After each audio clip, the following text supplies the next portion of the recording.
இயேசு கிறிஸ்து பிறந்த அந்த இரவு எவ்வளவு அமைதியானதும் அதே சமயம் அதிசயமானதும்! வானில் ஒரு பிரகாசமான புதிய நட்சத்திரம் தோன்றியது. அந்த ஒளிமிக்க நட்சத்திரம் இன்று உலகத்தின் இரட்சகர் பிறந்துள்ளார் என்று எச்சரிப்பை போல ஜொலித்தது.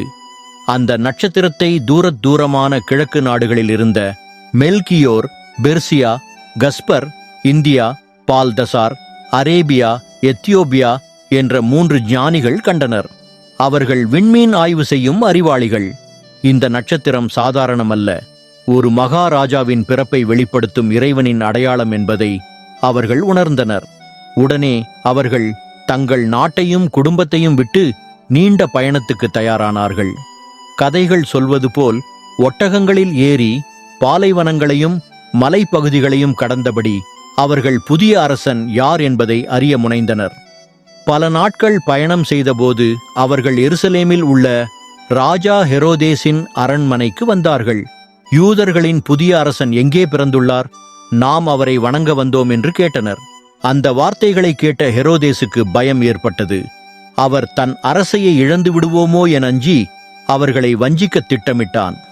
குழந்தையை கண்டவுடன் எனக்கும் சொல்லுங்கள், நானும் வணங்க வருவேன் என்று பாசாங்கு பேசினான். ஞானிகள் அரண்மனையை விட்டு வெளியே வந்தபோது அதே நட்சத்திரம் மீண்டும் அவர்களுக்கு வழிகாட்டியது. அது அவர்களை பெத்லகேமில் இருக்கும் ஒரு எளிய வீட்டுக்கு அழைத்துச் சென்றது. அங்கு சாதாரணமான ஒரு சூழலில் மரியும் யோசேப்பும் அன்பான சிறு குழந்தை இயேசுவும் இருந்தனர். அந்த தருணம் அவர்களின் இதயத்தை மகிழ்ச்சியால் நிரப்பியது. அவர்கள் குழந்தை இயேசுவை பார்த்தவுடன் தாழ்மையுடன் கீழ்ப்படிந்து வணங்கினர். தங்கள் நாடுகளிலிருந்து கொண்டு வந்த மிக மதிப்புள்ள 3 பரிசுகளை அவருக்கு கொடுத்தனர். பொன், அவர் ராஜாதிராஜா என்பதை சுட்டியது குன்றிமணம். அவர் தேவனாக வணங்கப்பட வேண்டியவர் என்பதை காட்டியது முர். அவர் மனிதத்துக்காக துன்பப்பட்டு உயிரர்ப்பணிப்பார் என்பதை நினைவூட்டியது. அந்த இரவில் கடவுள் அவர்களுக்கு கனவில் ஹெரோதேசிடம் திரும்பிச் செல்ல வேண்டாம் என்று எச்சரித்தார். அதனால் அவர்கள் அமைதியாகவே வேறு வழியாக தங்கள் நாடுகளுக்கு திரும்பி அவர்கள் கண்ட மகத்துவத்தை மக்களிடம் பகிர்ந்தனர். இவ்வாறு 3 ஞானிகளின் வருகை ஒரு குழந்தை மட்டுமல்ல, உலகமே அறிய வேண்டிய இரட்சகரின் வருகை என்பதை உலகத்திற்கு அறிவித்தது.